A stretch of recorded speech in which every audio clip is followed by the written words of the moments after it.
Okay, this is your concept number 10. Okay, so let's look at this first example. So we have that Kristen spent $131 on t-shirts. There were printed shirts that cost $28 and plain shirts that cost $15. If she bought a total of 7 shirts, then how many of each kind did she buy? So sometimes I think what will really help a lot of you is to go back through and read that question a couple times so that you really understand what's happening in it. Then you have to start by defining your variables. What is X actually going to stand for here when I write my equations? What is Y actually going to stand for? So I'm trying to figure out how many of each kind of shirt. Okay? So our X is going to be our number of printed shirts. Now you have to be specific when you say these. You cannot just say that X equals printed shirts because I don't know what specifically about the printed shirts that X stands for. Okay? When I think about the printed shirts, I know how much they cost. They tell me that the printed shirts cost $28. What I don't know is how many Kristen bought. So X is your number of printed shirts. Y then is your number of plain shirts. Those are our two categories. We have printed shirts and plain shirts. Now, once I have defined the variables, and I have to take all of this information and I need to make 2 equations with it. Now, if you notice here, we're dealing with the cost of the shirts and how much money she spent total. So that all has to be one equation. Okay? When you write these equations, you have to make sure that you're putting the same information together into one equation. So I have to put all of my money information into one equation. So if she bought, we know she bought printed shirts, right? And they were $28 each. So that's my 28x because I don't know how many she bought. So $28 for each one of the printed shirts plus $15 for each one of the plain shirts, which is Y, equals, and that would give you your total amount of money spent. So equals $131. So this equation here in purple is all dealing with our money. Okay? So because those are all the same type of information, they all have to go in the same equation. Our second equation then has to come from this sentence. She bought a total of 7 shirts. Okay? Now, I don't know how many of each, but I know that in total, all of these combined, she bought 7 of them. So it's just going to be a 1x plus 1y equals 7 because it's the number of printed shirts plus the number of plain shirts that she bought equals a total of 7. So that's just your simple equation of x plus y equals 7. Now, these 2 equations here in blue and in purple, that's our system of equations. That's our step number 2 where we wrote the system of equations. Now this goes right back to what we've been working on, and you choose how you want to solve this system. Okay? You can choose to solve this with substitution or elimination. If you wanted to, you could graph it, but unless there is a graph given to you, I would typically avoid the graphing method so that you don't have to try to set up the x and the y axis to make everything fit nicely. Okay, there are times where they will give you a graph that's already set up for you to use. But in this case, either choose substitution or elimination. So we chose to use substitution here. And we chose to take this first equation and rearrange it for y. Okay, so I'm getting y by itself so that I can substitute into the other equation. So in order to get y by itself, I have to subtract x to the other side. So my new equation is y equals 7 minus x because I'm subtracting x to the right-hand side. Now that I know what y is equal to, I can do my substitution. In my other equation, instead of y, I can replace that with a 7 minus x. So my new equation is 28x plus 15 times 7 minus x equals 131. Solving with substitution, you distribute that 15 in, combine your like terms to get 13x plus 105 equals 131. Solve your 2-step equation, you get an answer of x equals 2.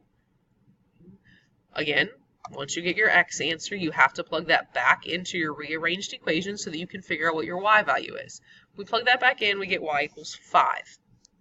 Now, typically our final answer would be 2, 5, our x, y values, but because it's a word problem, you have to write this out as a complete sentence.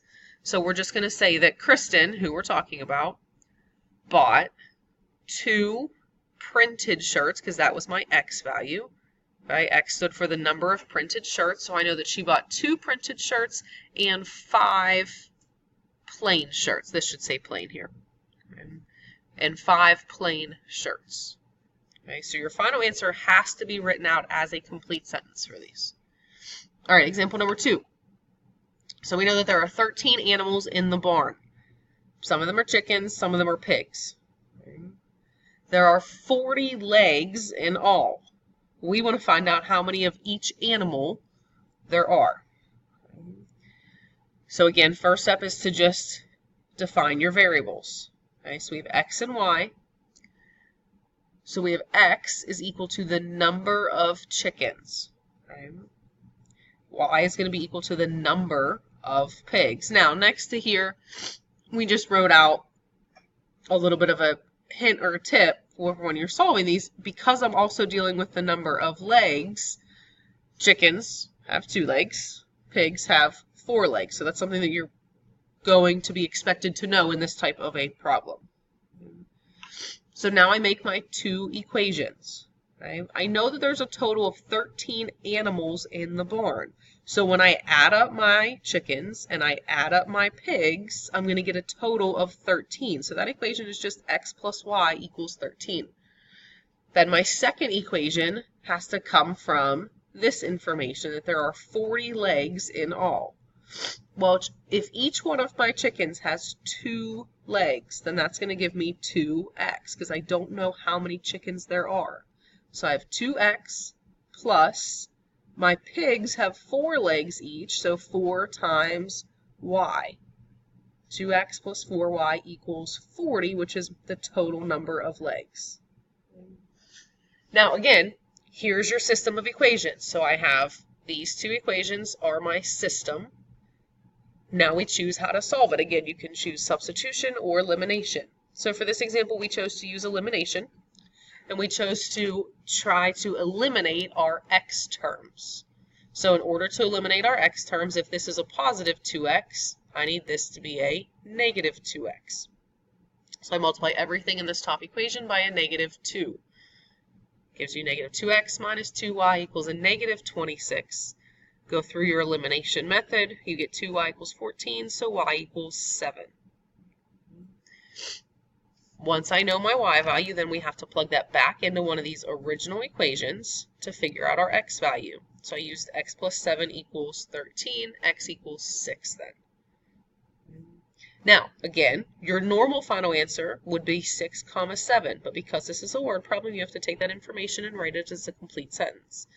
So in this case, x stood for the number of chickens and y stood for the number of pigs. So our final answer is going to be that there are 6 chickens and 7, and this should say pigs, not cows. There are 6 chickens and 7 pigs. All right, example number 3. So we have a class of 195 students who went on a field trip. They took 7 vehicles. Right? So we know we have a total of 195 students at this point who took 7 vehicles. Some of them were cars, some of them were buses. We want to find the number of cars they took if each car holds 5 students and each bus holds 45 students. So we first have to define our variables. So in this case, we made x equal to the number of cars, y is equal to the number of buses.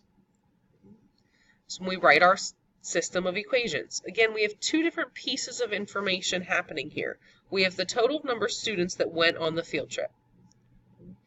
Then we have that there were 7 vehicles in total that went. So x plus y, our number of cars plus our number of buses, gave us a total of 7. So x plus y equals 7. Our second equation has to deal with the number of students. Well, every bus or every car that went on the field trip could hold 5 students, so it's 5 times X. And every bus that went on the field trip could hold 45 students, so 45 times Y. There was a total of 195 students. So our equation is 5x plus 45y equals 195. Now again, you choose your method. We chose substitution here. So we rearranged this top equation for y, which means that x equals 7 minus x. Plug that into your second equation for y.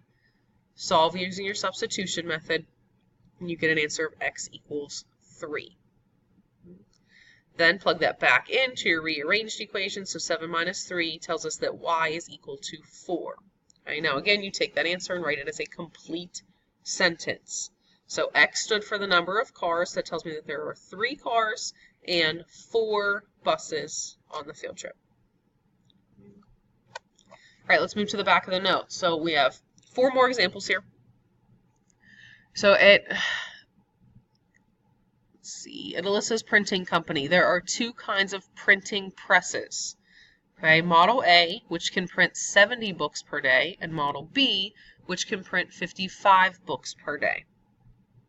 The company owns 14 total printing presses, and this allows them to print 905 books per day. Okay, how many Model B printing presses do they have? So again, you've got to set up your variables first. So x in this case is going to equal the number of Model A presses. Y is going to equal the number of Model B presses, because those are our 2 categories. Those are the 2 things that we are trying to figure out. Then we have to set up the equations. Okay? So again, we're talking about the total number of presses that they are for the first equation. So they told us that there were 14 printing presses total. So when I combine my Model A's and my Model B's, that's going to give me a total of 14. So x plus y equals 14.